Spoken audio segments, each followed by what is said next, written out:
Bismillahirrahmanirrahim. Assalamualaikum warahmatullahi wabarakatuh. Waalaikumsalam.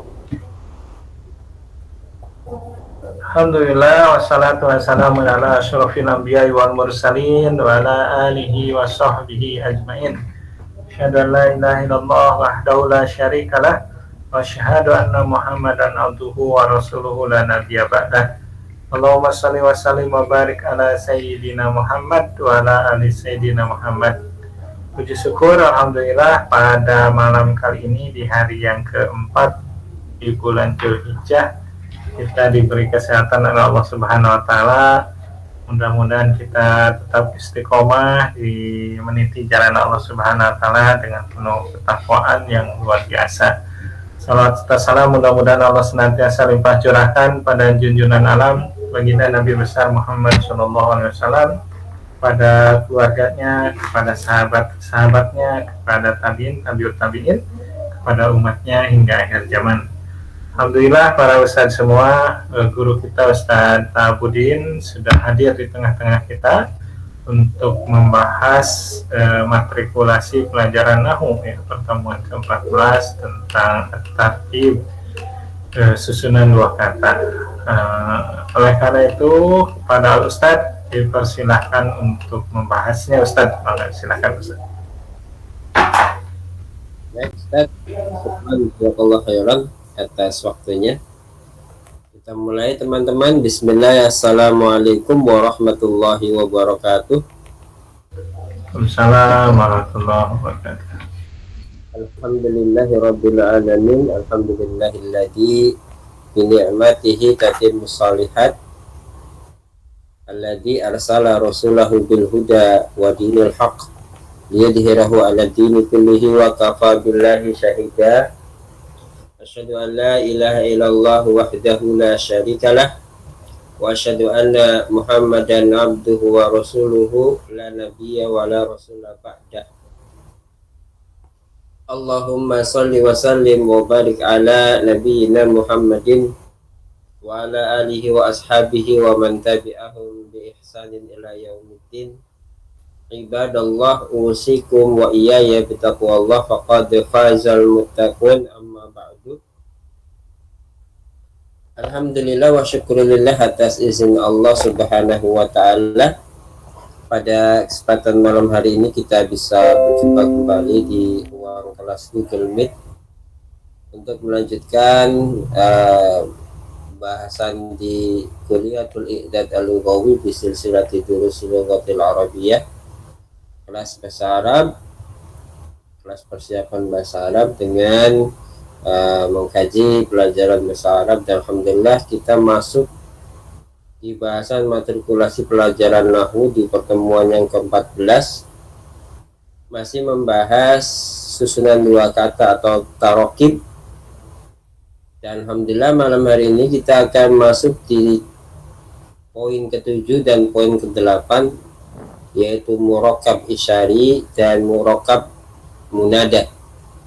Namun sebelumnya mari kita untaikan sholawat dan salam semoga tercurah untuk Rasulullah Muhammad sallallahu alaihi wasallam, untuk ahli bait, para sahabat, dan mudah-mudahan terlimpah untuk kita selaku umat beliau. Insyaallah kita bersama-sama berupaya mempelajari kitabullah dan sunnah Rasulullah sallallahu alaihi wasallam ala manhajis salafil ummah, tentunya dengan upaya-upaya yang gigih kita bersama-sama mempelajarinya, termasuk diantaranya adalah mempelajari kuncinya, yaitu durusul lughah al-arabiyyah, pelajaran belajar bahasa Arab. Baik, malam hari ini kita akan lanjutkan bahasannya pada poin ke-7 dan poin ke-8 dari bahasan tarokib, yaitu murakkab isyari atau al-murakkabu al-isyariyu dan murakkab munada. Nah, dibaca idhofah, murakkabul munada. Nah, ada dua murakkab yang kita bahas pada malam hari ini. Yang pertama atau di poin yang ke-7 adalah murakkab isyari. Baik, kita mulai. Silahkan diperhatikan materi yang ada di dalam monitor di depan antum semua. Poin ketujuh yaitu al-murakkabu al-isyariyu atau murakkab isyari. Definisinya bahwa murakkab isyari ini adalah susunan dua kata yang menghubungkan antara isim isyarah dan musyar ilaihnya yang merupakan isim ma'rifah berpartikel al.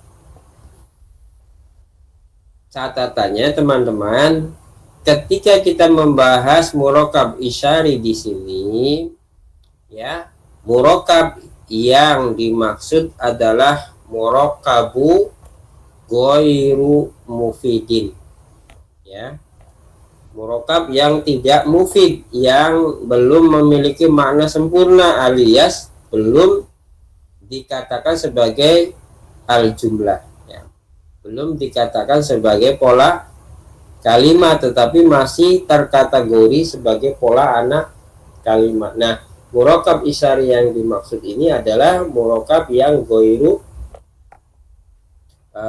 mufid, ya, yang belum sempurna, atau alias yang kita bahas bukan pola kalimat tapi pola anak kalimat. Karena nanti ada juga murakkab isyari susunannya dua kata asli tapi dia mufid, sudah cukup sudah cukup menjadi unsur sebuah pola kalimat meskipun dua kata, gitu ya. Misalnya hadza kitabun, jadi isyarah musyar ilaih tapi musyar ilaihnya isim nakirah.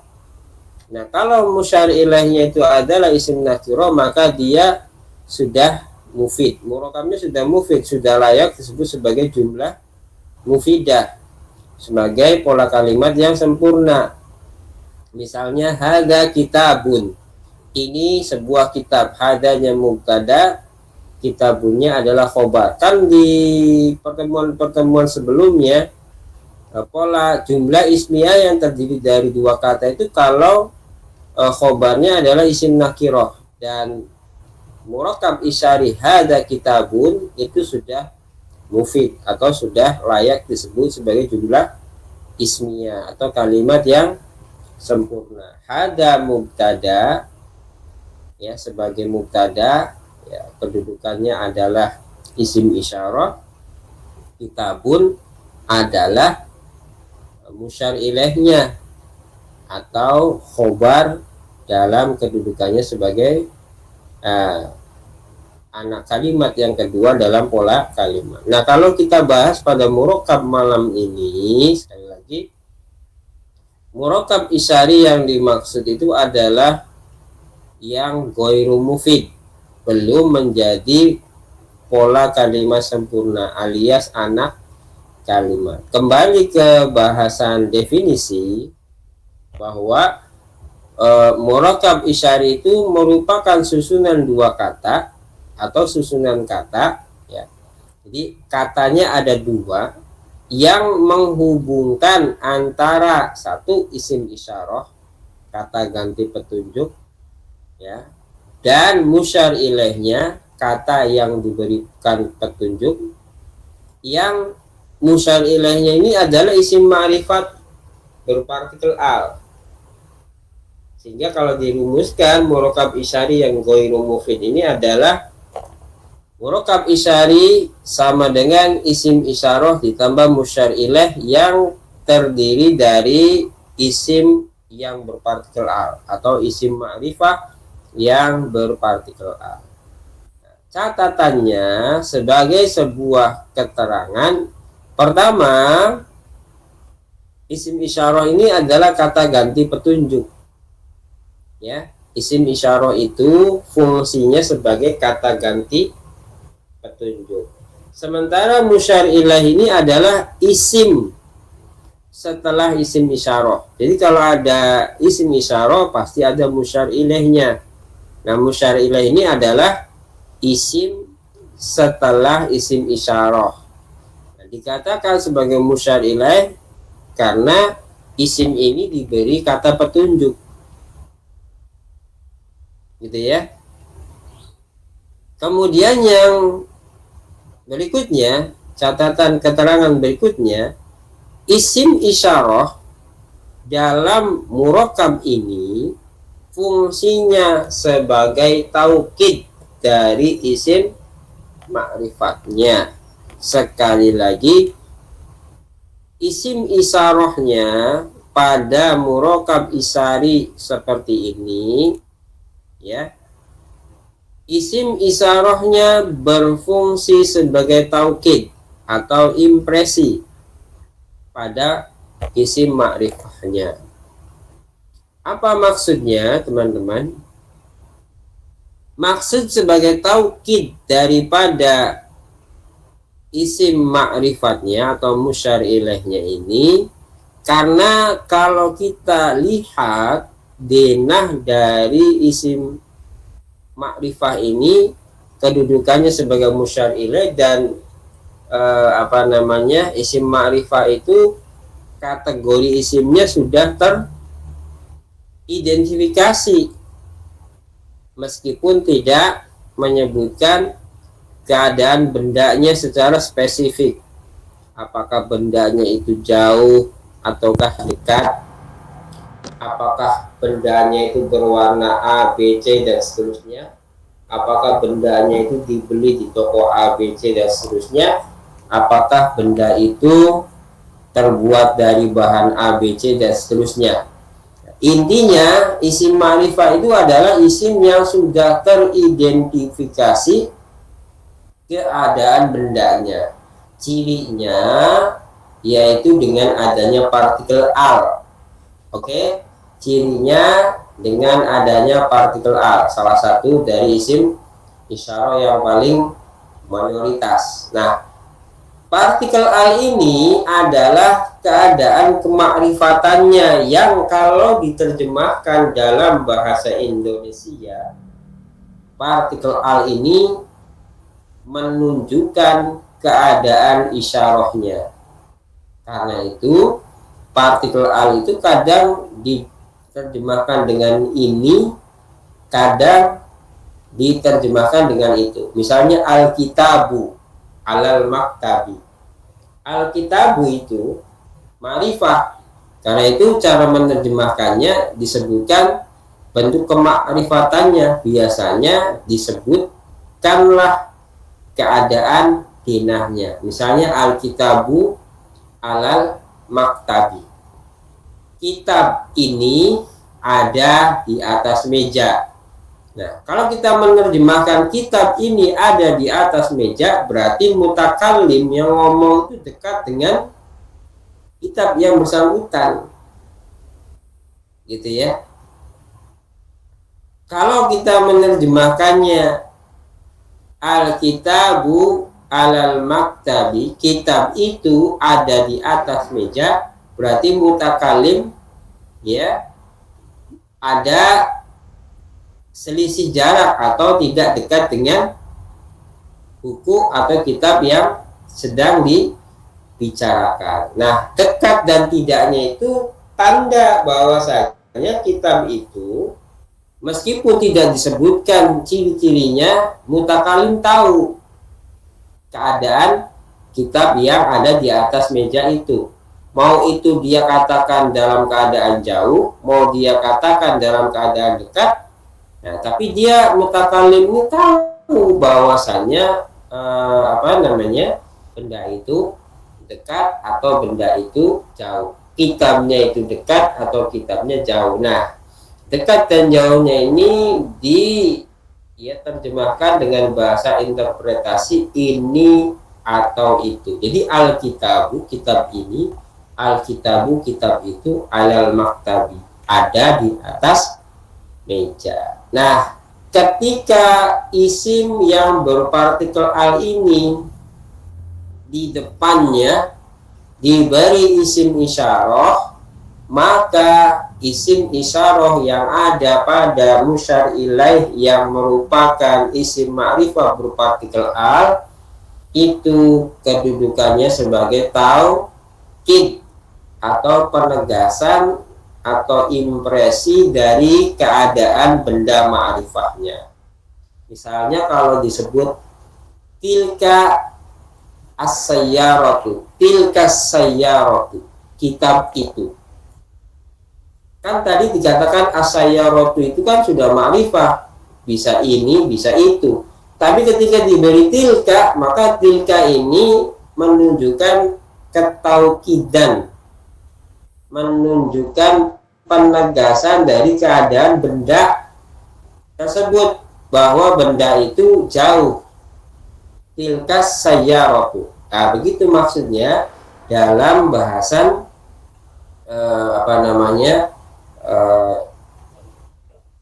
murakab isyari pada murakab yang ghairu mufid itu begitu. Jadi isyarahnya itu sebagai impresi, sebagai taukid, sebagai penegas bahwasanya dia betul-betul ma'rifah dan kema'rifatannya sudah betul-betul tegas, ya. Nah, itu fungsi isim isyarah dalam murakab isyari ini, yaitu berfungsi sebagai taukid atau penegasan dari isim dari musyar ilaihnya, ya, dari musyar ilaihnya atau dari isim ma'rifat yang ada setelah isim isyarah. Ya, asalnya disebut kitab ini atau kitab itu, dikasih isyarah, ya sudah, maknanya satu. Kalau tilka sayyaratu, ya berarti keadaannya jauh, mobil itu. Kalau hadihi sayyaratu, ya, maka keadaannya dekat, ini atau mobil ini. Ya, bukan ini mobil, tapi mobil ini. Mobil ini berarti kan mobilnya dekat dengan orang yang sedang mendeskripsikan. Nah, karena isim isyarah itu mengenal denah, mengenal keadaan, maka berdasarkan fungsinya isim isyarah itu ada lil qarib, ada lil ba'id. Ismu isyaratin lil qarib wa ismu isyaratin lil ba'id. Ada isim isyarah untuk keadaan benda dekat, ya, ada juga isim isyarah untuk keadaan benda jauh. Ya, yang benda dekat, karena isim atau kata benda di dalam bahasa Arab itu mengenal gender, maka nanti dibagi dua lagi, ya. Ada untuk gender laki-laki, ada untuk gender perempuan. Kata ganti petunjuk atau isim isyarah untuk benda dekat itu kalau boleh kita padankan dalam bahasa Indonesia, ya, kata ganti petunjuk itu, ya, dibahasakan dengan ini kalau bendanya dekat. Nah, ini dalam bahasa Arab itu ada kelaminnya, tanda kutip, ya, ada gendernya. Kalau untuk laki-laki satu orang hadza, kalau untuk kata benda laki-laki dua orang hadzani, kalau untuk kata benda laki-laki banyak, nanti ada dua pilihan. Kalau bendanya itu ghairu akil, tidak berakal, maka isim jamaknya menggunakan hadihi karena mengikuti kaidah likulli jam'in muannasun. Misalnya, hada kitabun, hadani kitabani, hadihi kutubun. Ya. Bukan haulai kutubun, tapi hadihi kutubun. Ya, ini beberapa kitab. Hadani kitabani, ini dua kitab. Hada kitabun, ini sebuah kitab. Kalau keadaan bendanya itu berakal, maka jamaknya pakai jamak akil, yaitu haulai kalau bendanya itu dekat. Misalnya hada muslimun, hadani muslimani, haulai muslimuna. Ya. Itu kalau isim isyarah lil ba'id, lil qarib untuk gender laki-laki, kata benda mudzakkar. Kalau untuk kata benda muannas, ya, untuk satu benda hadihi, misalnya hadihi mistaratun, ya, kemudian hatani mistarotani, ya, kemudian kalau jamak hadihi, balik lagi mistaratun. Kenapa? Karena mistaratun itu adalah isim ghairu akil. Nah, kalau isim ghairu akil maka menggunakan jamak dengan keadaan isim muannas tunggal.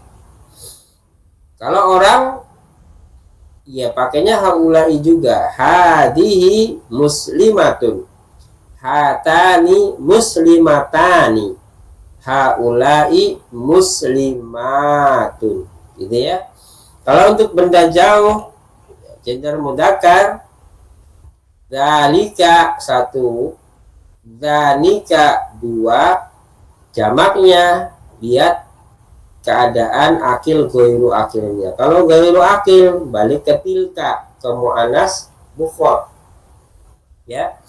Kalau akil ya pakainya ulaika, jamak akil. Contoh, zalika maktabun, zanika maktabani, tilka makatibu. Ya. Tilka makatibu, jamak dari maktabun itu kan makatib, makatibu, isim ghairu munsharif. Kalau orang ya berarti zalika hasanun, zanika hasanani, ya, ulaika hasanuna, ya, orang-orang yang bernama Hasan. Kalau perempuan ya 1 tilka, contoh tilka qurrasatun. 2 tanika, tanika qurrasatani. Ya. Kalau jamak, kalau ghairu akil pakainya balik lagi ke tilka. Ya. Tilka qurrasatun atau karoris. Boleh pakai muannas salim, boleh pakai taksir karoris. Kalau orang pakainya jamak akil. Tilka misalnya aminatu, tanika aminatani. Ya, kemudian ulaika aminatun, itu seorang bernama Aminah. Itu 2 orang bernama Aminah. Itu orang-orang yang bernama Aminah. Nah, tapi itu dalam keadaan yang murokabnya murokab yang mufid. Nah, kalau yang kita bahas itu, ya, yang ghairu mufid, cirinya apa? Yang ghairu mufid itu musyar ilainya berpartikel al, musyar ilainya berpartikel an, ya. Contoh, ya, kalau kita perhatikan di sini ada beberapa contoh. Misalnya kitab ini, ya, kitab ini adalah sebuah susunan murokab yang sifatnya ghairu mufid, belum menjadi sebuah kalimat sempurna, gitu ya. Kitab ini itu maksudnya kitab apa? Karena dia itu murakab yang ghairu mufid, ya pasti membutuhkan kata lain untuk menjadi sebuah pola kalimat yang sempurna. Karena itu di sini dibahasnya secara ghairu mufid, gitu ya. Kitab ini sebelum ada taukid dari isim isyarah itu boleh juga dibaca al-kitabu, gitu ya. Meskipun Alkitabu itu boleh juga diartikan kitab itu, ya kan? Alkitabu bisa dimaknai sebagai kitab ini, bisa dimaknai kitab itu. Tapi ketika masuk isim isyarah yang memasuki musyar ilaihnya dalam keadaan isim ma'rifah yang berpartikel al, maka isim isyarah di sini fungsinya sebagai taukid dari keadaan benda dari musyar ilaihnya. Misalnya kitab ini, hadzal kitabu. Nah, hadzal kitabu, kata hadza ini sudah tidak bisa lagi dimaknai menjadi makna dua. Sebagaimana belum ada hadza masuk, Alkitabu bisa diartikan kitab ini, bisa diartikan kitab itu. Tapi kalau ada hadza masuk, maka maknanya satu, yaitu kitab ini. Ya, misalnya hadzal kitabu mufidun jiddan. Hadzal kitabu mufidun jiddan. Kitab ini sangat bermanfaat. Hadzal kitabu mubtada, ya. Mufid itu adalah khobar. Ya. Jadi kalau sudah ada isyarah pada isim berpartikel al, maka kemakrifatannya tidak lagi bermakna ganda, tapi maknanya sudah fix bahwa bendanya itu adalah dekat. Saya minum dulu teman-teman.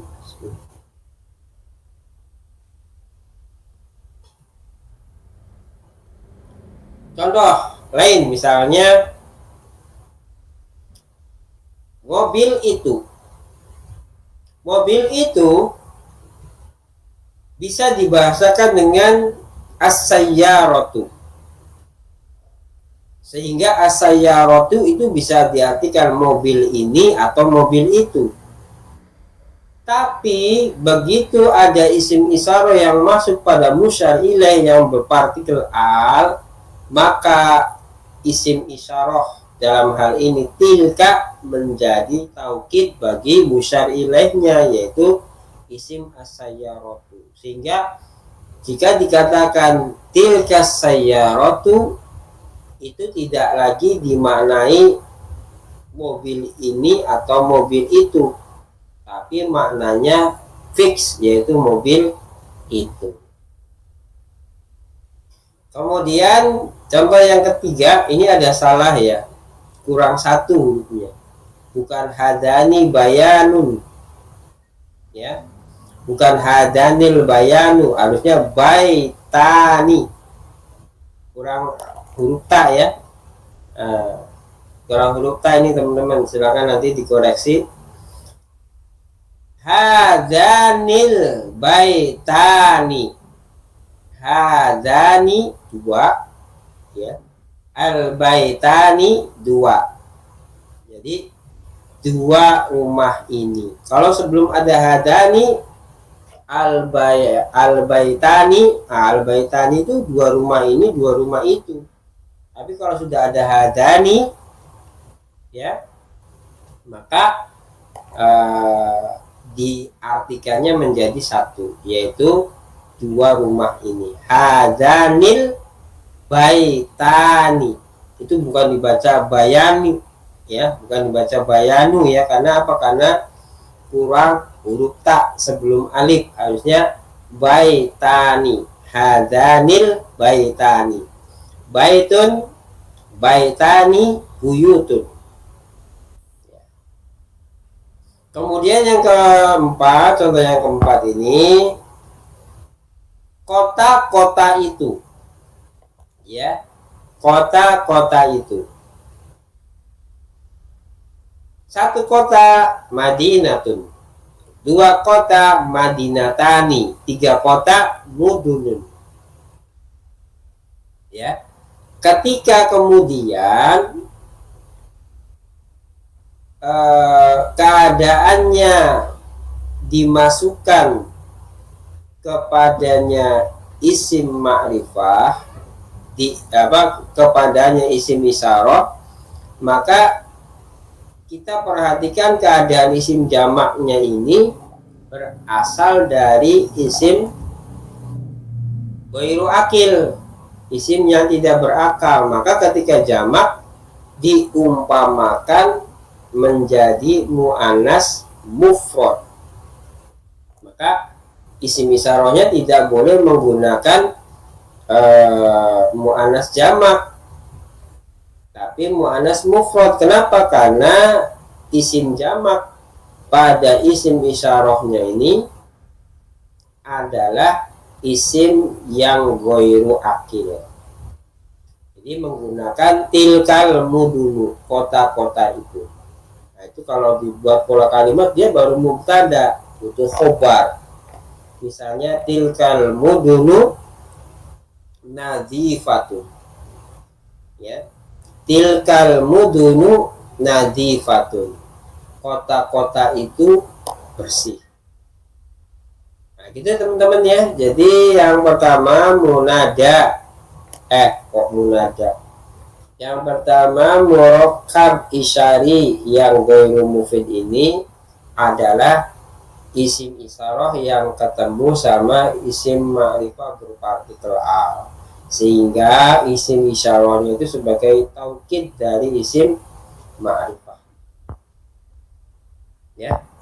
Kemudian catatan akhirnya juga begitu, isim isyarah dalam murakkab ini fungsinya sebagai taukid atau impresi dari isim ma'rifatnya yang itu sebagai musyar ilaih, atau sebagai taukid dari partikel al-nya, atau ya isim ma'rifahnya, karena isim ma'rifah itu adalah salah satunya adalah isim yang berpartikel al.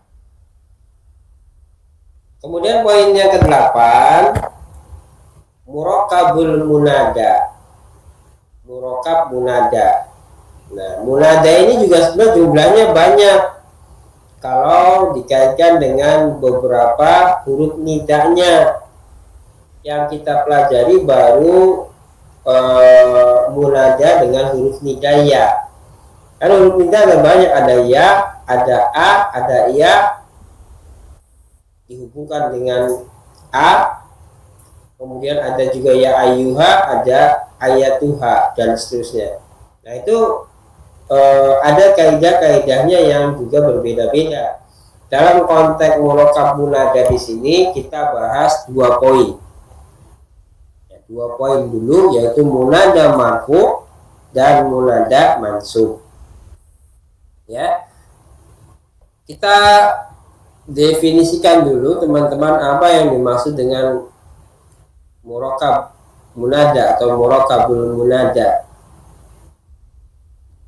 Murakkab munada pengertiannya adalah susunan kata yang bermakna seruan. Jadi kalau ada munada, berarti munada itu adalah kata yang diseru. Pasti ada huruf nidanya, ada kata serunya, gitu ya. Sehingga kalau dipikirkan ada kata seru, ada ada kata seru, ada seruannya. Ya, kata seru itu adalah huruf nidanya, seruannya itulah yang disebut dengan munada. Ya.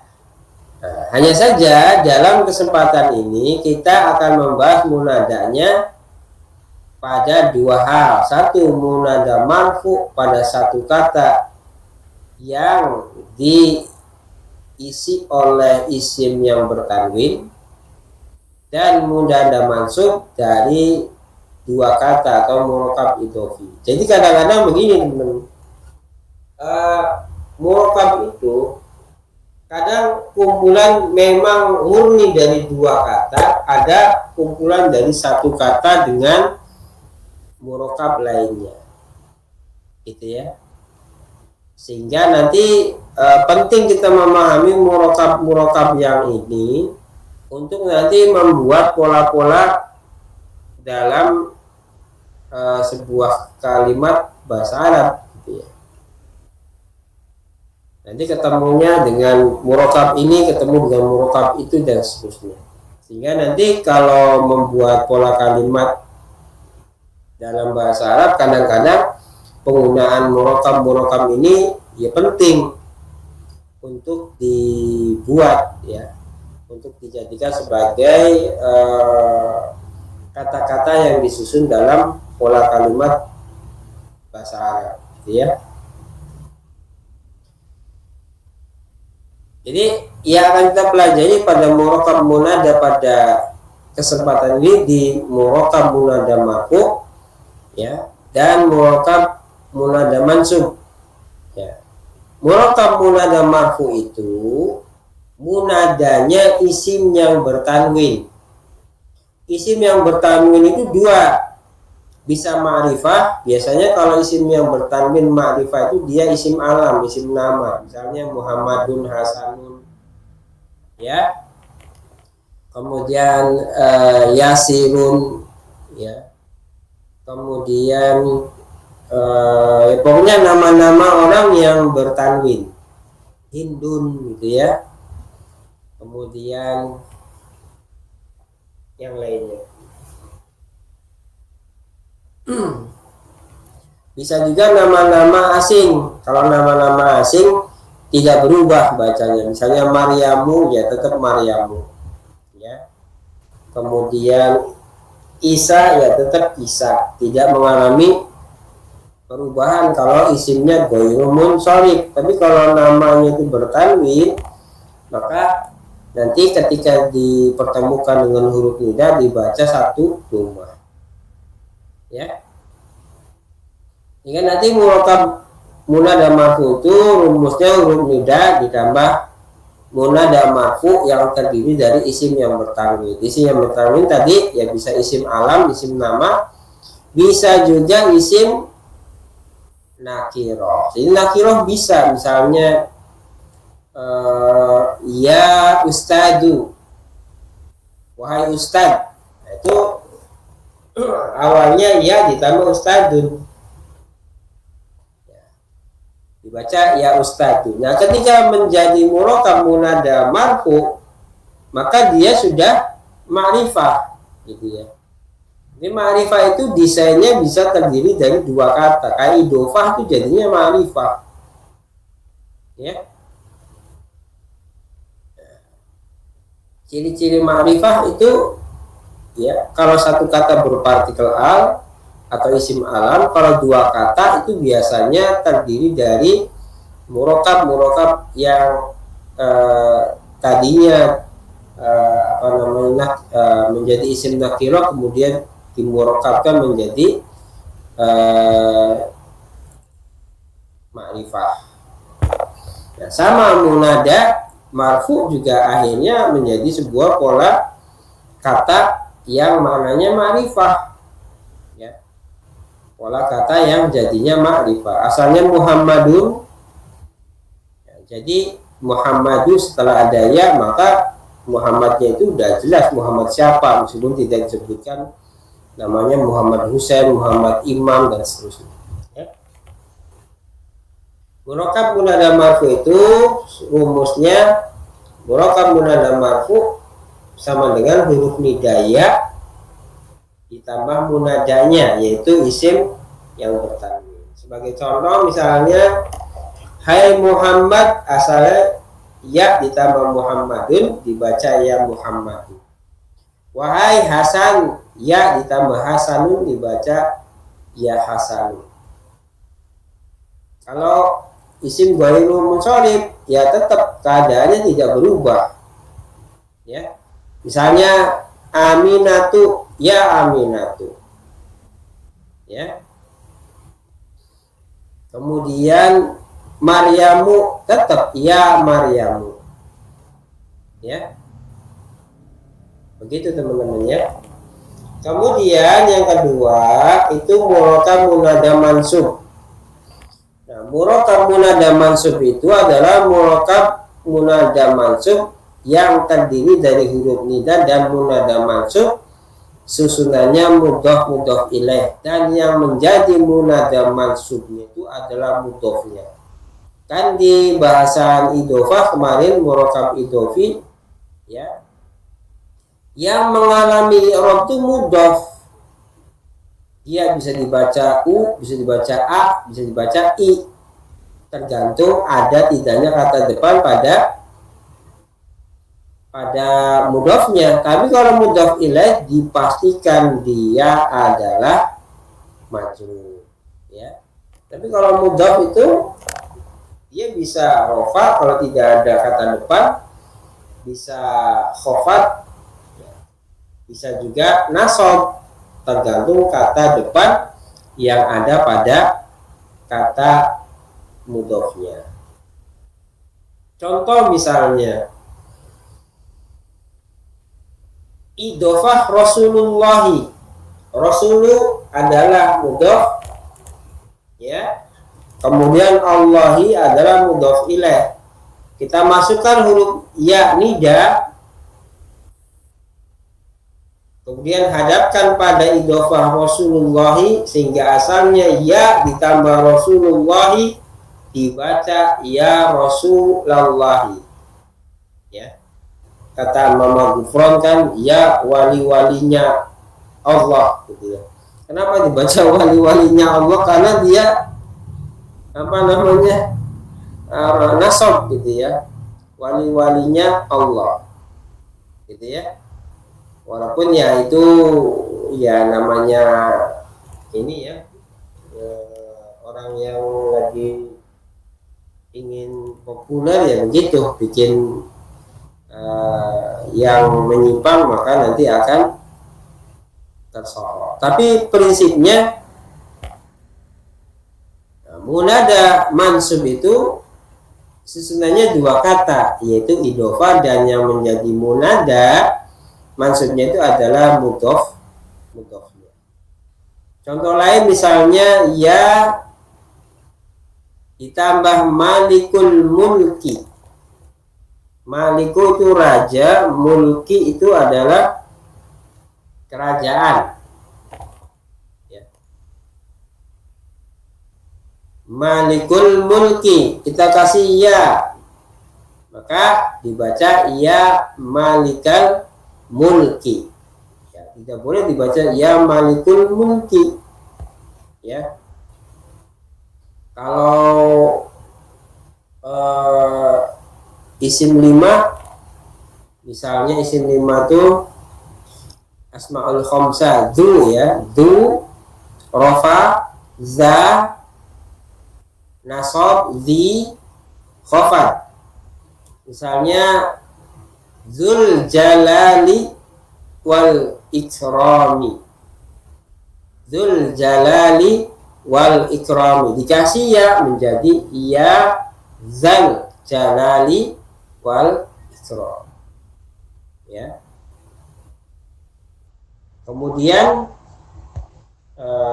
contoh-contoh lain ya banyak lah ya. Pokoknya kalau munada mansub yang susunannya idhofah, maka yang dimansubkan itu adalah mudhofnya.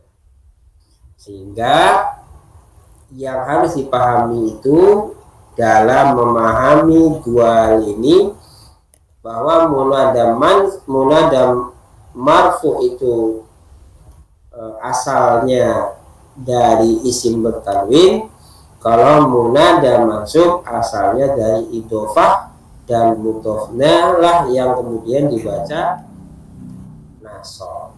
Baik, sampai sini ada yang ditanyakan teman-teman sebelum kita ke latihan baca dan analisa dari kata-kata yang dibaca?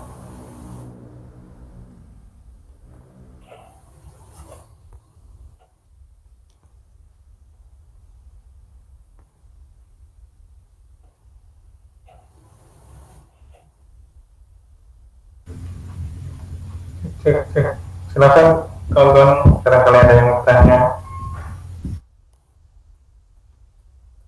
Sambil nanti Ustadz Bawan tolong tampilkan halaman ke-10, al-imanu billahi subhanah.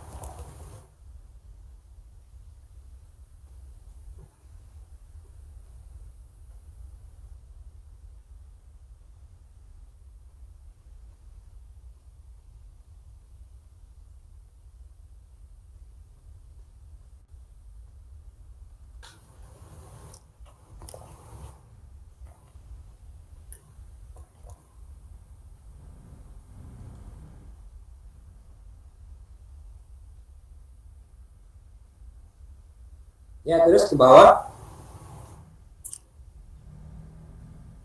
lagi, geser lagi.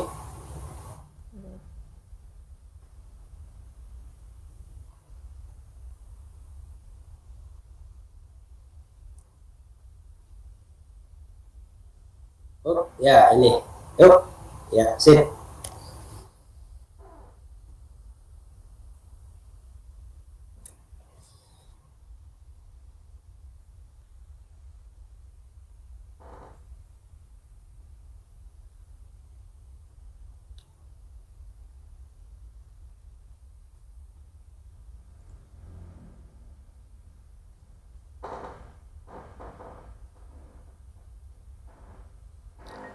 Baik, kalau tidak ada, ini ada naskah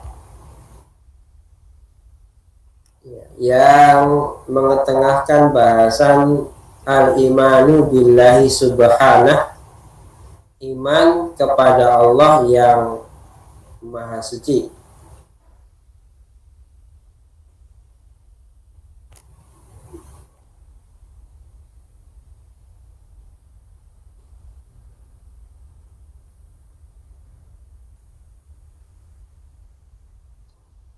Baik, silakan, ada yang mau baca?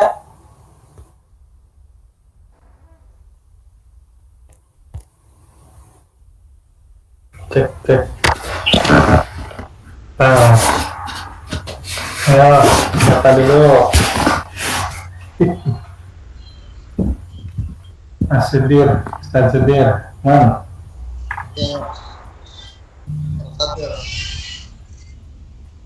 Silakan Ustaz. Bismillah. Al-awwal al-imanu biwujudihi Rabbu kulli syai'in wa huwa khaliqu wal maliku wal rasiqu wal mudabbiru. Allah Subhanahu wa ta'ala.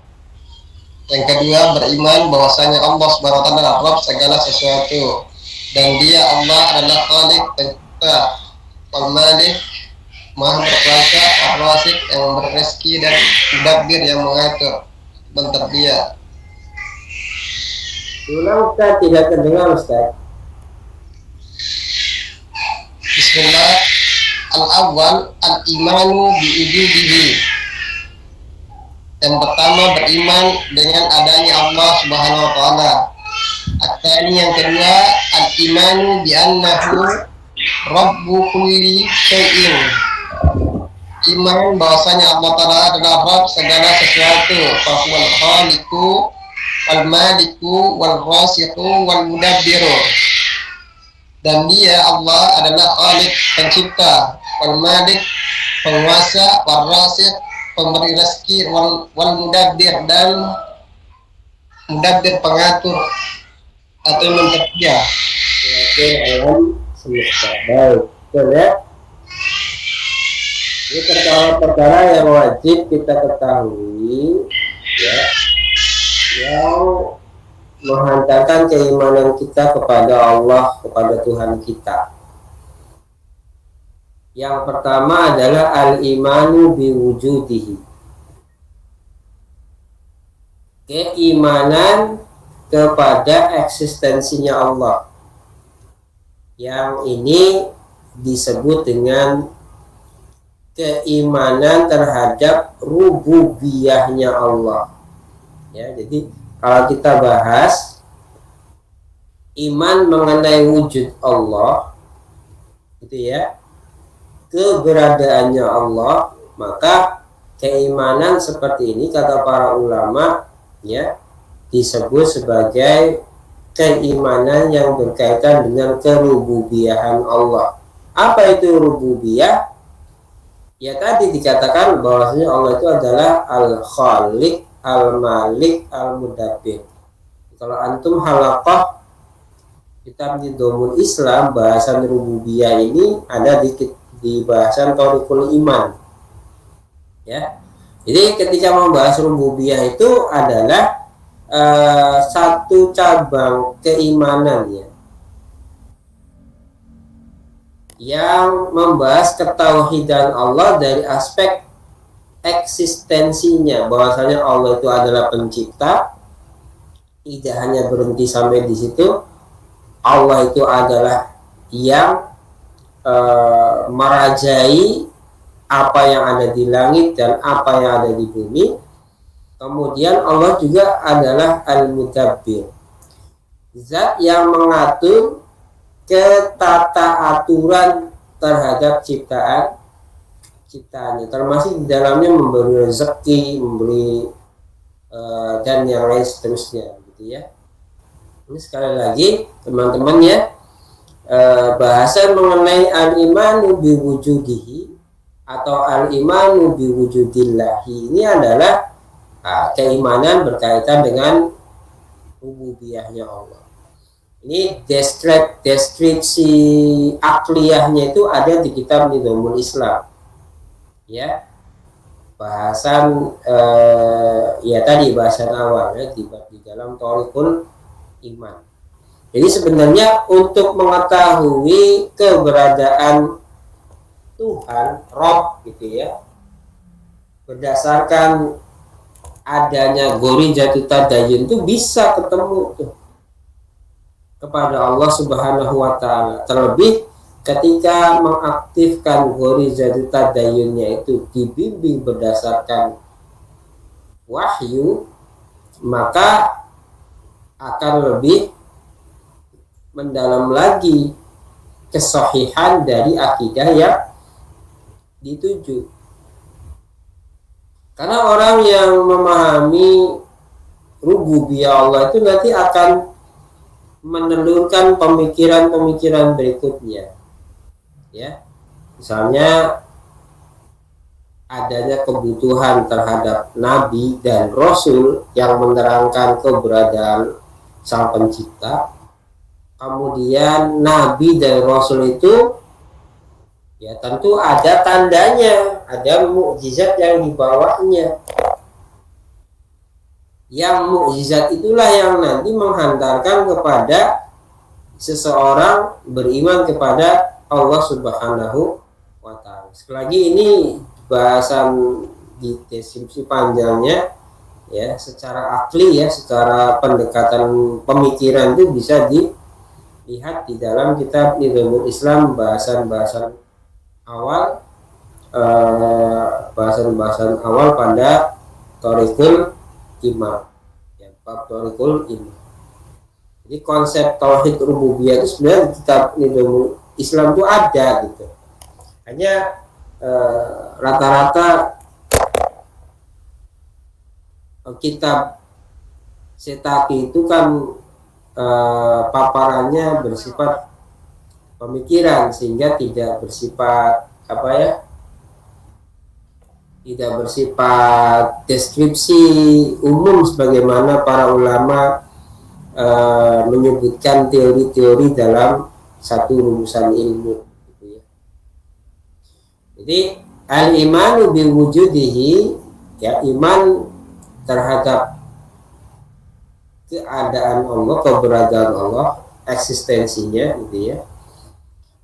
Kemudian al-imanu bi annahu rabbu kulli syai'in, iman bahwasanya Allah rabb kulli syai'in, rabbu kulli syai'in idhofah ya,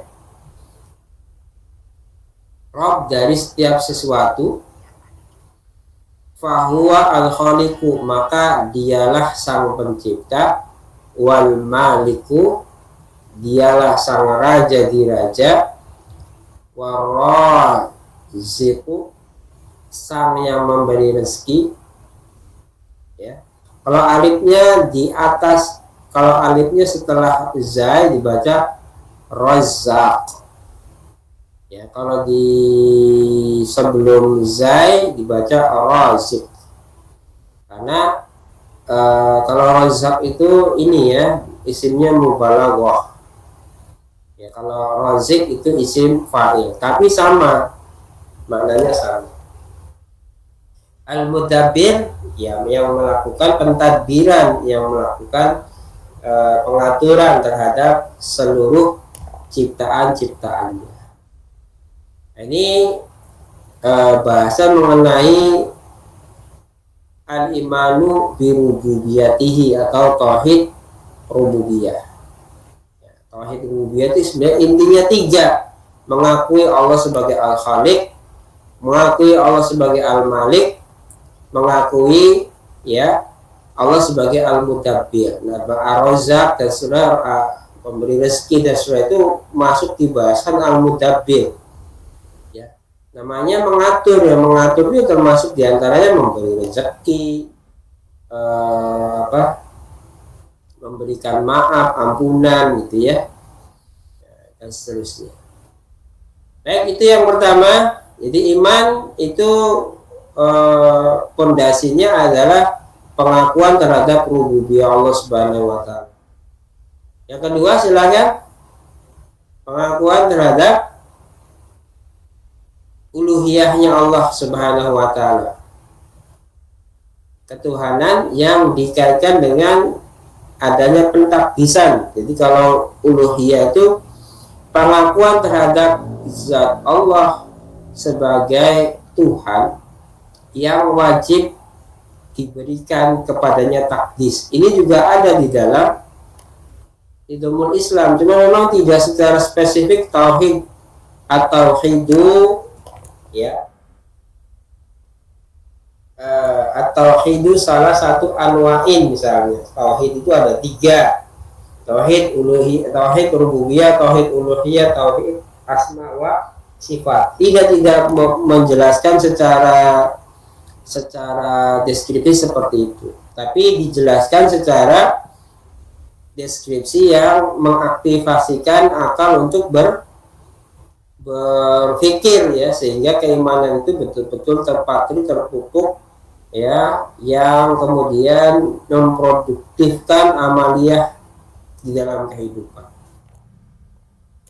Berikutnya, baru jam 9 ini. Apa mau baca berikutnya? Ustaz? Ya. Ya. Imanu bi al-wahiyatihi, Bi uluhiyatihi, bi uluhiyatihi wa annahu mustahaki lil ibadati. 4. Al-imanu bi asma'illahi al-husna wa sifatihi azza wa jalla. Betul, Ustaz? ya. Salah mana? Berikutnya, poin yang ketiga. Ini harusnya ketiga ya, bukan kedua ya. Poin ketiga. Oh ya, 3. Al-imanu bi uluhiyatihi, beriman terhadap uluhiyahnya. Uluhiyah tadi apa? Keilahiyahnya. Uluhiyah itu hal yang berkaitan dengan keilahiannya. Kalau keilahiannya itu berkaitan dengan pentakdisan, berkaitan dengan peribadatan, bahwasanya yang namanya khalq atau makhluk itu pasti ya, ketika mengakui adanya rububiyah Allah, bahwa Allah sebagai khaliq, maka konsekuensi logisnya dia akan melaksanakan ta'abbud ya, dia akan ya mengkuduskan, mentakdiskan Allah sebagai Rabb-nya, sehingga keimanan terhadap uluhiyah ini berkaitan dengan masalah ifradullah bil ibadah ya, mengesahkan Allah dalam persoalan ibadah. Nah itu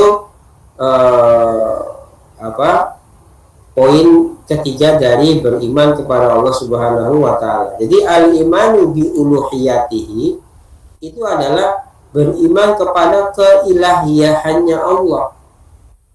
Ya. Nah, bicara tentang keilahiyahan pasti bicara mengenai pentakdisan, bicara mengenai peribadatan. Sehingga ketika seorang mukmin mengakui keuluhiyahan Allah, maka dia akan paham, dia akan mengetahui bahwasanya wa annahu mustahiqun lil ibadati, bahwasanya dia Allah Subhanahu wa taala mustahiqun, zat yang berhak, lil ibadati, untuk diibadahi.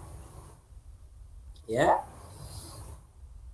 Kemudian poin yang keempat, al-imanu bi asma'illahi al-husna wa sifatihi azza wa jalla. Iman terhadap nama-nama Allah yang baik dan sifat-sifatnya azza wa jalla. Azza wa jalla itu ya sama kurang lebih dengan subhanahu wa ta'ala. Azza itu yang maha perkasa, jalla itu yang mulia, ya. Cuman kalau diterjemahkan dalam bahasa Indonesia itu kepanjangan dan umumnya memang tidak diterjemahkan. Allah Subhanahu wa ta'ala ya Subhanahu wa ta'ala, walaupun kadang-kadang misalnya disingkat SPT. Azza wa jalla ya azza wa jalla, itu tidak diartikan secara bahasa Indonesia, biasanya begitu ya, biasanya begitu. Jadi poin yang keempat adalah iman terhadap asma Allah dan sifat-sifatnya. Karena itu kata para ulama, ya, tauhid itu mencakup 3 hal: tauhid rububiyah atau tauhid rububiyah, tauhid uluhiyah, tauhid asma wa sifat. Nah, ini sering diperbincangkan, kok kayak trinitas gitu. Ya beda. Kalau trinitas itu 3 dalam 1, 1 dalam 3. Kalau ini enggak. Ya. Kalau trinitas itu 3 dalam 1, 1 dalam 3. Jadi ada aksen Tuhan sebagai Bapa, ada aksen Tuhan sebagai Anak, ada aksen Tuhan sebagai Roh Kudus. Kalau ini tidak. Ya, jadi para ulama membuat istilah tauhid uluhiyah, tauhid rububiyah, tauhid asma wa sifat itu sebenarnya untuk memudahkan kita dalam mengenal Allah, dalam ma'rifatullah, begitu. Ya. Sekali lagi itu kajian para ulama untuk memudahkan kita di dalam memahami ma'rifatullah, ya. Jadi tauhid rububiyah, tauhid uluhiyah, tauhid asma wa sifat. Ya, tauhid rububiyah itu tadi, ya, keyakinan bahwasanya Allah itu adalah al-khaliq, al-malik, al-mudabbir. Tauhid uluhiyah, ya, pengertiannya tadi ifradullah bil ibadah, mengesahkan Allah dalam ibadah. Tauhid asma wa sifat, ya,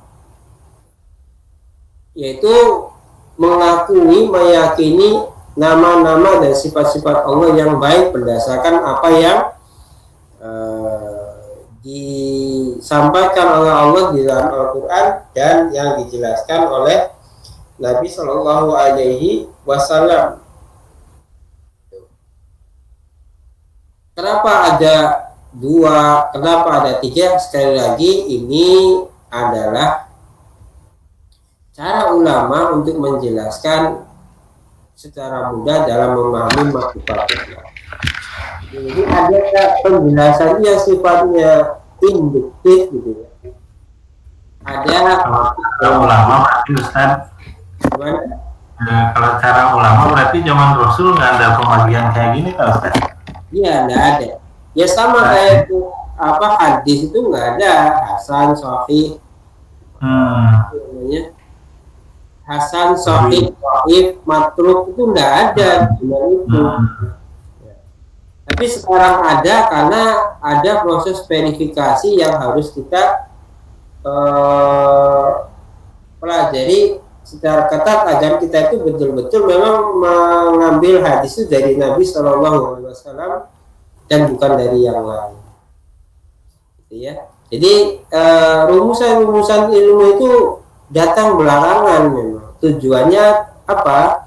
Tujuannya itu adalah untuk memberikan kemudahan untuk melakukan taisir. Dulu ya di eranya Ibnu Taimiyah misalnya, tauhid itu ada dua. Secara secara deskripsi keilmuannya tuh ya. Zaman itu asma wa sifat itu masuk di bahasan rububiyah. Ya. Tapi di era Syekhul Islam Ibnu Taimiyah itu dipecahkan ke dalam bahasan yang lebih spesifik, yaitu tauhid asma wa sifat. Ya.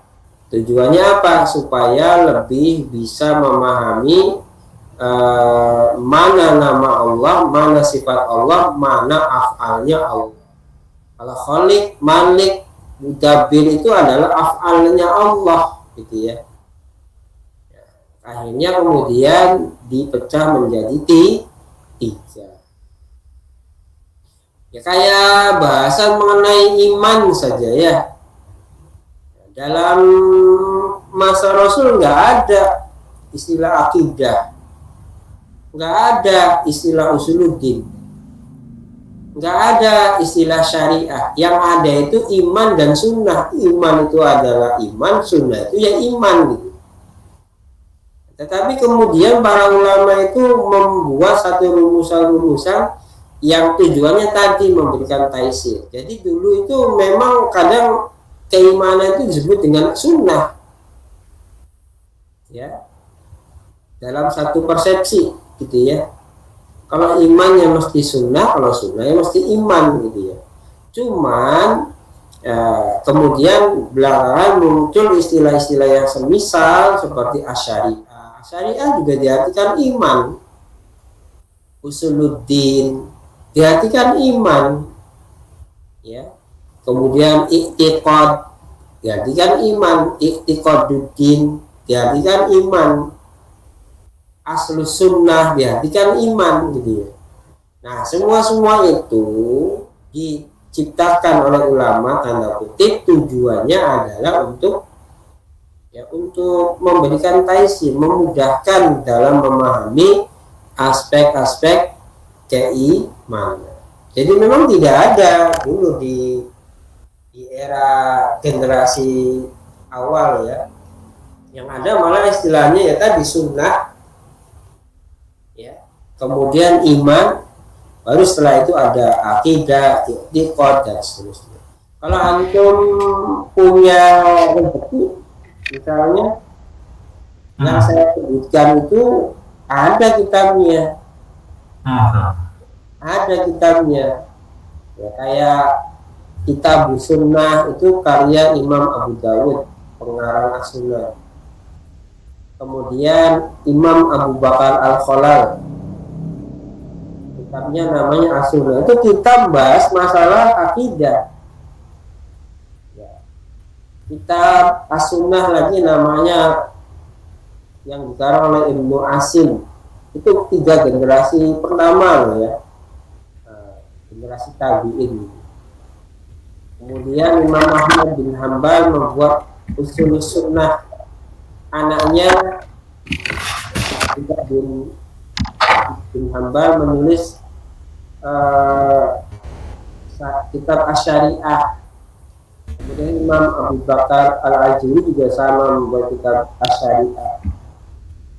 Terus berikutnya datang Ibnu Qudamah Al-Maqdisi membuat Lum'atul I'tiqad.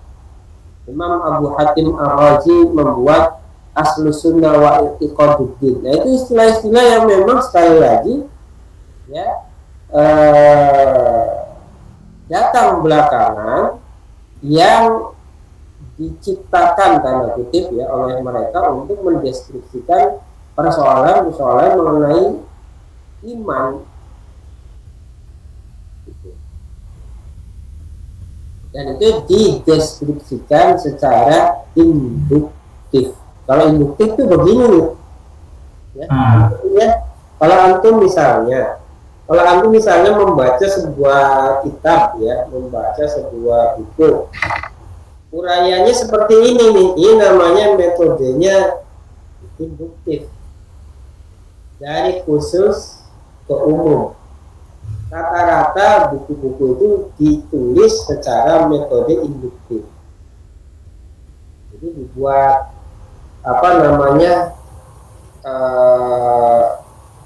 kerangka umumnya, baru dijelaskan, dibuat garis pandunya gitu ya, baru dijelaskan kerangka umumnya. Tapi jarang sekali kitab-kitab yang model penulisannya itu deduktif. Nah, yang saya pelajari itu salah satunya kitab-kitabnya Setatiuddin Nalabani itu cara penulisannya itu dengan metode penulisan yang deduktif. Dari umum dulu, baru dibuat penjelasannya secara khusus. Karena itu pola penulisan deduktif itu menyita banyak nalar untuk berpikir. Kalau yang induktif itu kan ya garis pandunya sudah ada, poinnya ini, penjelasannya begini. Kalau yang deduktif dari katakanlah hutan belantara, kita mencari jejak, ibaratnya begitu ya. Dari hutan belantara kita ada di dalamnya, kemudian kita mencari jejak, memverifikasi ya apa saja yang menjadi kebutuhan kita ketika kita ada di hutan. Itu ciri gaya penulisan yang bersifat deduktif. Ini bersifat pandu, ini memang pemikiran begitu. Kalau Artinya Ustadz, artinya maksudnya gini Pak, kenapa keimanan para sahabat itu jauh lebih mantap dibanding dengan umatnya sekarang gitu. Sementara ilmunya kan tanda kutip induktifnya ini udah banyak banget. Nah, sementara zaman Rasul ya pokoknya iman sama Rasul sudah saja selesai gitu. Imanannya mantap. Sekarang butuh banyak banyak alat gitu ya, sehingga mengungkap tentang eksistensi Allah saja luar biasa gitu saya. Ya, jadi kenapa keimanan para sahabat itu sederhana tapi mantap gitu? Ya jawabannya karena beliau-beliau ini dekat dengan masa kenabian. Nabi ada di tengah-tengah mereka. Hadis turun ya pada zaman mereka. Ya, Quran turun juga di saat mereka.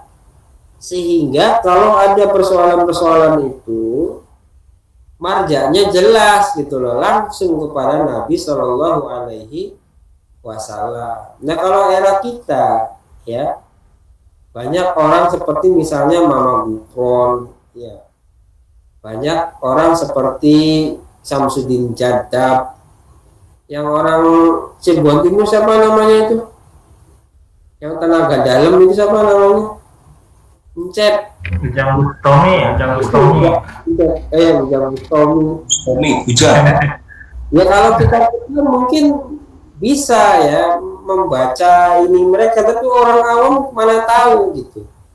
Makanya memang umat itu semakin kesini semakin kesana ya, semakin kesini semakin kesana. Kalau kita rutin ya ikut kelas kitab Asyiasa Syariah itu, kenapa di bab yang pertama pasal yang ketiga itu minimnya sinergitas antara sikap amanah dan sikap kuah itu ya karena memang ya itu tadi, seiring zamannya semakin tua ya pola pikir umat itu makin kesini makin kesana gitu ya. Itu di era sahabat loh ya, sudah ada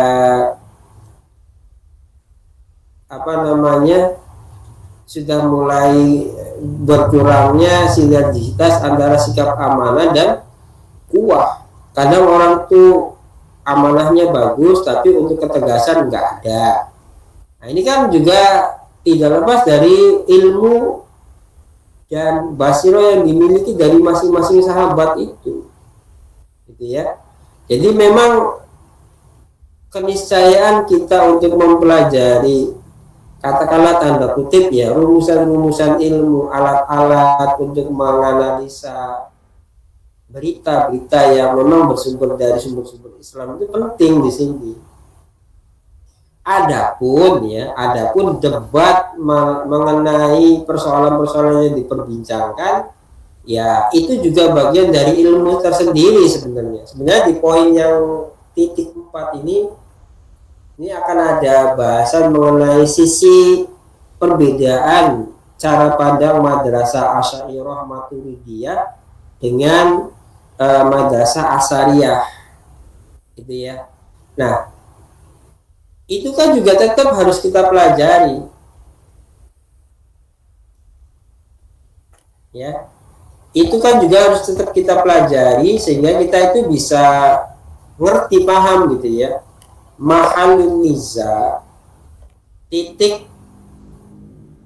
perdebatan, ya, titik pertengkaran yang ada pada ahlul ilmi ini, sehingga kita tidak terjebak secara masif, ya, terjebak secara arus kemudian ikut perdebatan yang memang dari dulu nggak kelar gitu, seputar mengenai isbat dengan tafwid ini, penetapan mengenai ayat-ayat asma wa sifat ataupun mentafwidnya. Ini juga penting untuk dipelajari. Yang jelas teman-teman semua, di era kita memerlukan perangkat-perangkat ilmu yang cukup di dalam memahami mafahim Islamiyah, paham-paham yang berkaitan dengan landscape seluruh ajaran Islam, gitu ya. Yang lainnya keluar kayaknya ini. Ya, baik, gitu ya. Jadi karena kita tidak dekat dengan era kenabian, ya mau nggak mau thalabul ilmi itu bagian dari keharusan, di samping juga kewajiban. Berikutnya,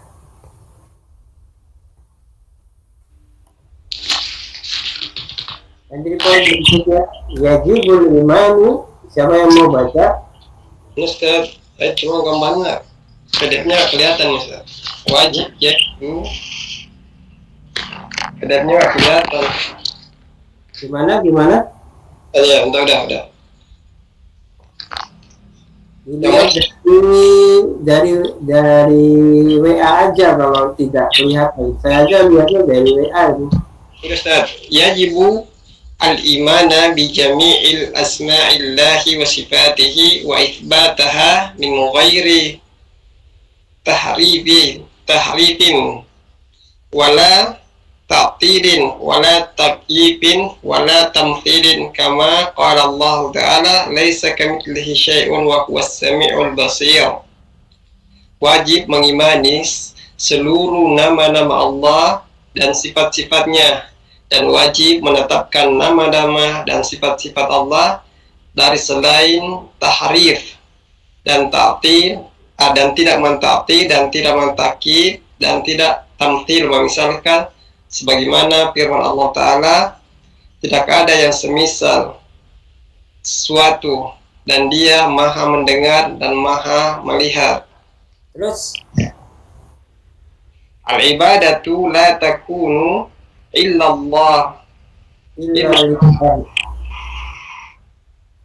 illallaha wahdahu la syarika lahu, wal ibadatu ismun jami'un bi kulli ma yuhibbuhu Allah wa yardahu.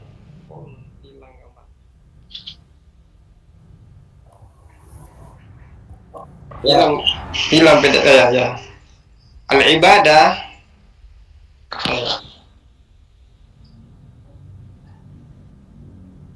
Enggak kedengaran ya suaranya ya? PDF-nya hilang Ustaz, nggak kelihatan, makanya enggak. Oh iya. Respon ya. Ya Ustaz. Ini titik penting nih teman-teman ya, titik penting ini. Yajibu al-imana, wajib mengimani. Ini masih penjelasan dari poin yang keempat ya, yang yang tadi saya katakan terkait debat antara madrasah Aqidah Asy'ariyah Maturidiyah versus madrasah Asariyah yang sekarang dipahami oleh ya rekan-rekan yang sering disebut sebagai Wahabi ya, dalam posisinya sebagai madrasah ilmu baik Asy'ariyah Maturidiyah maupun Asariyah, itu ya wajib kita pelajari gitu ya, setidak-tidaknya ngerti mahallun nizaknya, ngerti titik pertengkarannya, ngerti titik perbedaannya, sehingga nanti ketika kita berinteraksi itu kita ngerti maksudnya, bukan malah terbawa arus untuk kemudian nimbrung dalam perdebatan yang melelahkan, karena memang tidak selesai pembahasan ini di kalangan para ulama, bahwa kemudian seseorang bisa saja memiliki kecenderungan, misalnya ada yang mau ke Asy'ari atau Maturidi, ada yang mau ke Asy'ari, ya silahkan menurut sejauh pandangan antum mana yang lebih menenteramkan gitu ya dari kedua madrasah tadi. Baik, yajibu al-imana bi jami'i asma'illahi wa sifatihi. Ya, ini menjadi penekanan ketika beriman terhadap asma dan sifat Allah yang baik ya, maka penekanan dari mengimaninya itu adalah yajibul imana bi jami'i asma'illahi wa sifatihi. Ya, wajib beriman atau wajib mengimani dengan semua nama-nama Allah dan sifat-sifatnya. Caranya, nah ini caranya. Dan karena penulis ini adalah orang yang madrasah akidahnya adalah Asariyah, ahlul asar, maka beliau memahami asma dan sifat itu harus diisbat, harus ditetapkan. Artinya kata Allah A ya A, kata Allah B ya B, kata Nabi A ya A, kata Nabi B ya B gitu ya. Dengan kata lain, mereka mengisbat apa-apa yang berkaitan asma dan sifat Allah apa adanya berdasarkan berita yang datang dari Allah dan Rasulnya, dengan catatan-catatan yang ada pada rangkaian kalimat berikutnya ya. Jadi yajibul iman nabi jami'i asma'illahi wa sifatihi, wajib beriman ya, terhadap seluruh nama-nama dan sifat-sifat Allah, wa isbatuha, dan menetapkannya, hanya itu kembali ke asma wa sifat ya, wajib menetapkannya min ghairi tahrifin ya, dengan tanpa tahrif. Tahrif itu apa? Memalingkan makna-makna itu kepada makna lain. Apa makna? Apa makna asma dan sifat ya. Jadi memalingkan kepada makna-makna yang lain. Karena itu Asariyah mengisbat.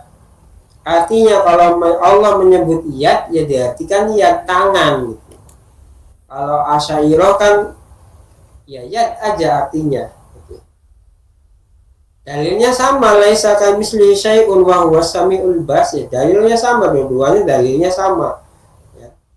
Tapi yang pertama mengisbat, yang kedua mentafwid.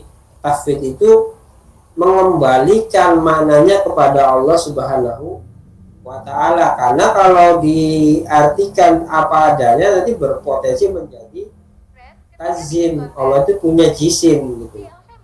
Sementara Asy'ariyah menyebutkan, ya kalau Allah menyebut yad ya tangan, kalau Allah menyebut ain ya mata. Tapi ada tapinya, ada kaidahnya tadi, min ghairi tahrif, tanpa ada penyelewengan makna. Jadi kalau disebutkan tangan, jadi nggak perlu lagi tangan Allah tuh kayak apa, nggak boleh, kata Asy'ari. Ya, kata Asy'ari begitu. Kalau Allah menyebut ain ya mata, tanpa harus mendakikkan ya maknanya, matanya yang kayak apa gitu. Ya. Kemudian wala ta'tilin, wa-nya itu wawu ataf ya, karena min ghairi tahrif maka dibaca wala ta'tilin. Wala ta'til juga berarti tidak boleh melakukan taktil. Taktil itu melakukan asumsi-asumsi. Misalnya tadi mata Allah tuh kira-kira gedenya segede apa gitu ya, atau apa gitu ya, itu nggak boleh. Kemudian wala takyifin, tidak boleh juga menanyakan takyif, apa dan bagaimananya gitu ya, tata caranya, kaifiyahnya. Jadi kalau Allah punya mata tuh, matanya tuh cara mandangnya itu seperti apa itu, nah itu nggak boleh. Kemudian wala tamsilin, juga tidak boleh mengumpamakan atau mempersonifikasikan Allah dengan makhluk yang lain. Jadi Asy'ariyah ini meskipun mereka mengisbatkan, tapi pakai kaidah gitu loh. Ya. Kaidahnya apa? Min ghairi takhrifin, tanpa takhrif, artinya menyimpangkan maknanya, wala ta'til, tanpa memberikan asumsi-asumsi yang tidak dibenarkan ya.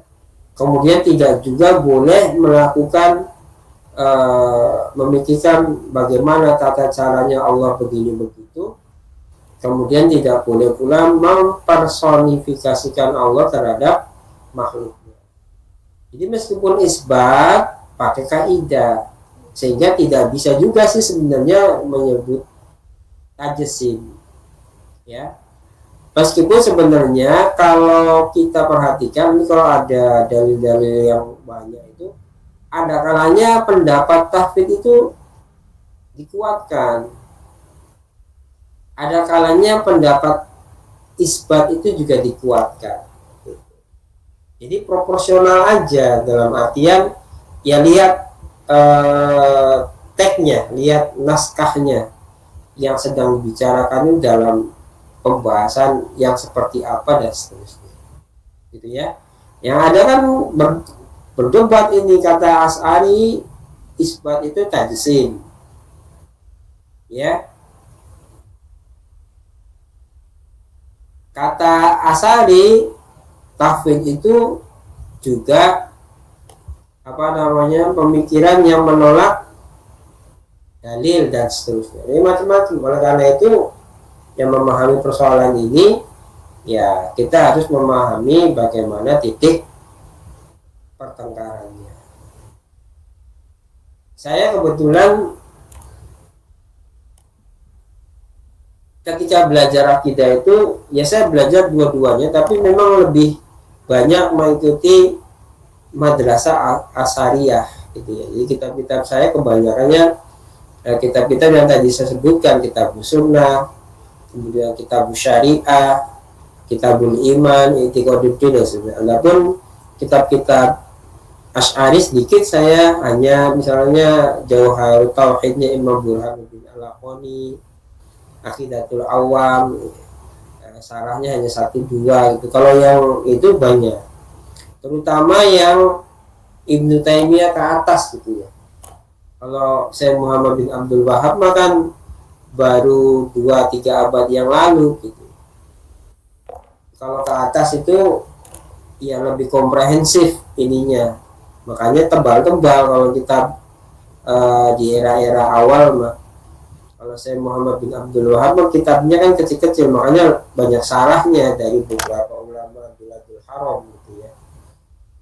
Tapi kalau kitab-kitab dulu ya, ini saatnya salah satunya ya.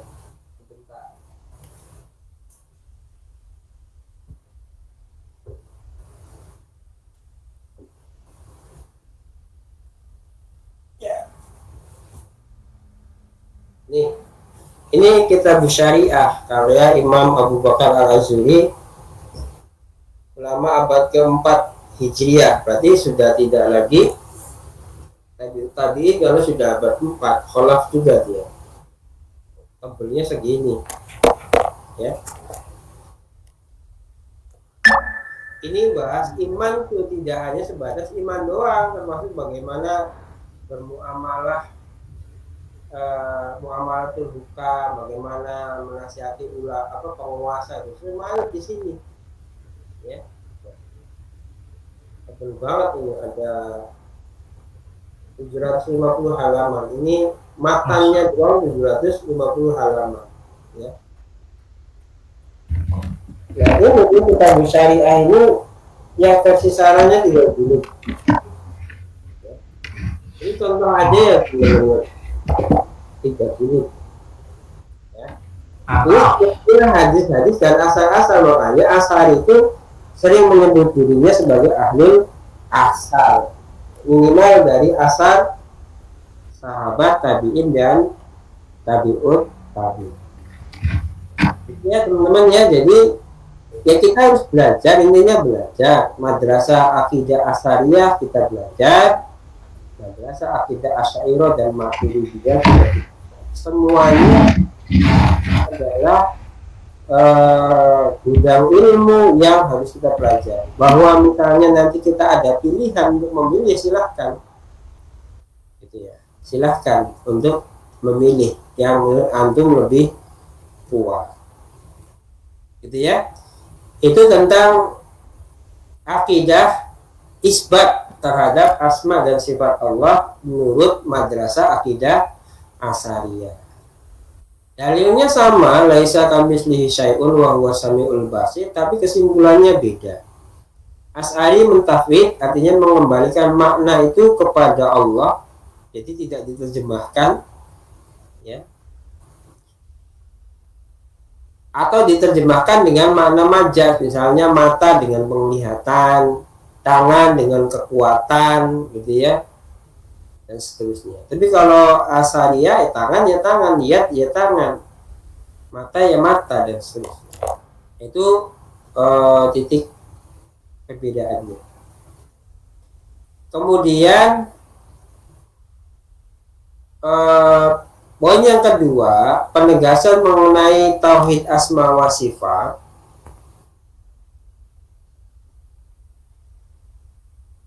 Ketika seorang beribadah kepada Allah Subhanahu wa taala ya, maka jadikan ibadah itu untuk ditawajuhkan kepada Allah Subhanahu wa taala semata. Ya. Al-ibadatu la takunu ya illa lillahi wahdahu.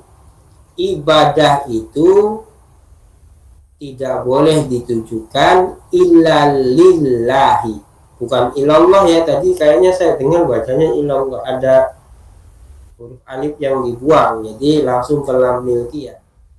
Kecuali kepada Allah semata, la syarikalah, yang tidak ada sekutu baginya. Ibadah itu harus ditujukan kepada Allah semata, bukan bersamaan dengan Allah ada yang lainnya, atau bahkan ya ditujukan kepada selain Allah. Kemudian apa yang dimaksud dengan ibadah? Nah, ini bagian yang juga patut dicatat ya sebagai sebuah catatan. Wal ibadatu, nah ini dibaca murakab wasfi, ismun jami'un man'ut na'at ya, ismun jami'un likulli ma yuhibbuhullahu wa yardahu wa amara bihi. Jadi kalau antum ditanya apa pengertian ibadah, ya ini pengertiannya ya. Al ibadatu, ibadah adalah ismun jami'un ya, nama keseluruhan, likulli, terhadap setiap, ma yuhibbuhullahu, apa saja yang Allah cintai, wa yardahu, dan Allah ridhoi, wa amara bihi, dan Allah perintahkan dengannya. Karena itu ibadah itu memang cakupannya luas ya, ibadah itu memang cakupannya luas. Tetapi ya, ibadah itu meniscayakan adanya wahyu, meniscayakan adanya wahyu ya. Ketika misalnya para ulama membagi di dalam fikih, ada fikih ibadah dan fikih muamalah. Di dalam fikih muamalah pun sesungguhnya ada tatanan wahyu yang mengatur di dalamnya, apalagi fikih ibadah. Sehingga fikih muamalah pun ketika dilakukan berdasarkan ketentuan-ketentuan dari Allah dan Rasulnya, maka muamalahnya pun juga menjadi ibadah. Kenapa? Karena di situ disebut bahwasanya ibadah itu ismun jami'un, nama keseluruhan dari apa saja yang Allah cintai dan Allah ridhoi serta Allah perintahkan dengan. Hanya saja kan syarat ibadah itu dua kan ya. Pertama mutaba'atul rasul ya, ada petunjuknya dari Nabi. Yang kedua adalah ikhlas, dan ikhlas itu desainnya adalah karena keimanan. Maka ketika orang yang tidak beriman misalnya bersedekah membangun masjid, ya sedekahnya tidak dinilai. Kenapa? Karena syarat diterimanya sihhatu qabulil a'malnya itu kan tidak menyertakan adanya ikhlas, dan ikhlas itu desainnya iman gitu ya, desainnya adalah keimanan. Kalau dia tidak beriman, maka sebenarnya hakikatnya dia tidak ikhlas meskipun memberi. Dalam pandangan akidah kita begitu ya, sehingga tidak bernilai ibadah. Tapi kalau orang yang beriman ya, sedekah itu menjadi ibadah, mengajar itu jadi ibadah. Mau mengajarnya itu dikasih ujroh, kompensasi gaji, mau enggak ya tetap ibadah gitu ya. Kemudian muamalah jual beli, yang keduanya saling ridho ya, saling suka. Pembeli dapat kebutuhannya, yang jual dapat keuntungannya, tidak ada dusta di antara keduanya, maka itu pun menjadi sebuah ibadah ya. Kenapa? Karena ibadah itu ismun jami'un likulli ma yuhibbuhullahu wa yardahu wa amara bihi, nama bagi keseluruhan setiap apa saja yang Allah cintai dan Allah ridhoi serta Allah perintahkan dengan. Berapa sekarang? Saya kira Kiroahnya cukup ya. Jadi Kalau ibadah disertai niat nggak? gimana? Kalau ibadah disertai niat nggak? Tadi kan karena ibadah itu adalah ismu jami, Niat sifat itu semuanya itu adalah ibadah. Cuman kan kayak kita mah kan ya udah kebiasaan saja gitu. Pokoknya harus kerja sebagai laki-laki kerja misalnya teh ya yang geluyur aja kan misalnya teh nggak pakai bismillah dan sebagainya maka jadi nilai ibadah di sisi Allah atau harus tetap sertakan bismillah di semua kegiatan itu. Jadi intinya gini, suruh sihhatil ibadah itu pertama adalah mutaba'atul rasul, kedua adalah al-iman atau al-ikhlas ya, al-ikhlas ya. Dan yang dimaksud dengan al-ikhlas itu adalah beriman. Selagi dia beriman ya, maka insya Allah diterima. Insya Allah diterima. Tinggal nanti diterimanya itu apakah dengan kualitas yang baik ataukah dengan kualitas yang cukup ataukah dengan kualitas yang minim. Nah itu nanti hamba Allahnya itu harus betul-betul yang memperbaiki. Misalnya kalau kemarin lupa bismillah, sekarang bismillah. Meskipun kalaupun lupa bismillah kan di akhirnya bisa disempurnakan. Bismillah fi awalhi wa akhir. Ya. Simple gitu ya, nggak dibikin apa namanya ribet ya, tidak dibikin ribet. Misalnya apa namanya dalam majelis ada kesalahan tutupnya dengan doa kafaratul majelis. Di dalam jual beli ada kesalahan tutup dengan sedekah, kan gitu. Jadi perkara-perkara yang memang sifatnya masih bisa disempurnakan dengan amal soleh yang lain, maka itu bisa menjadi kadar bagi keikhlasan seseorang. Kecuali ketika kita melakukan al-kabair. Kalau al-kabair tidak bisa diganti-ganti diakal-akali dengan amal soleh yang lain. Misalnya berzina. Berzina tobatnya tidak dirajam atau tobatnya tidak dijilid. Ya kalau sudah dalam posisi seperti itu ya kita nggak bisa dia diterima atau tidak, itu kan judulnya fi masyiatillah, tergantung Allah menghendaki atau tidak. Cuma sebagai ikhtiariyah seorang hamba ya memang harus bertaubat. Tapi taubatnya itu ya itu tadi harus dihukum di dunianya baru benar gitu. Kalau belum dihukum ya itu haknya Allah untuk misalnya mengapakan.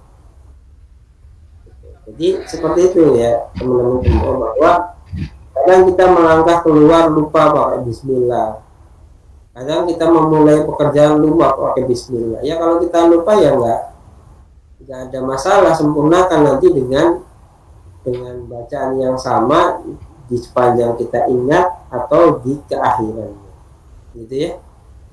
Yang jelas semua bisa berpotensi ibadah jika memang satu mutaba'atul rasul, artinya ada koridor yang Rasul berikan dan kita mengikutinya, kemudian kita melaksanakan itu sebagai sebuah bentuk keimanan. Jangan dikira orang yang bekerja ya untuk memenuhi kebutuhan keluarganya, meskipun kadang-kadang kerjanya asal-asalan gitu ya, maka pada hakikatnya dia sudah melaksanakan tugasnya.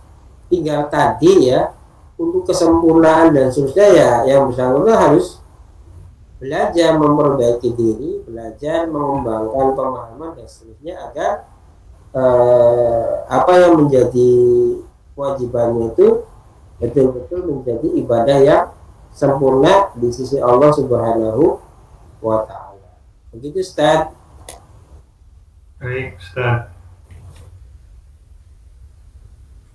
Baik, karena waktunya tinggal 4 menit lagi, sepertinya kita cukupkan dulu sampai di sini. Minggu-minggu ini kayaknya mulazamah kita banyak gangguan. Besok juga kayaknya tidak bisa ketemu di kelas ngaji siasa syariah karena malam Selasanya saya mau ke Bogor, karena Selasa paginya ditunggu di Bogor. Mau ada Pawidia. Jemput anak. Wisuda. Oh. Jadi besok juga kayaknya libur. Terus Lebaran haji hari Ahad kita juga ke Sidoarjo jemput wisuda tahwid anak perempuan sama jemput pulang. Otomatis kan tidak bisa bolak-balik perjalanannya, sehingga pekan depan pun Ahad dan Seninnya tidak bisa ketemuan lagi. Baru insya Allah nanti pekan berikutnya. Itu saja teman-teman yang bisa disampaikan dan diinformasikan, semoga dapat dipahami dan dimengerti. Mohon maaf apabila ada kata-kata yang tidak berkenan, yang benar semata-mata datang dari Allah Subhanahu wa Ta'ala. Yang salah adalah karena qadha pada diri saya. Alhamdulillah.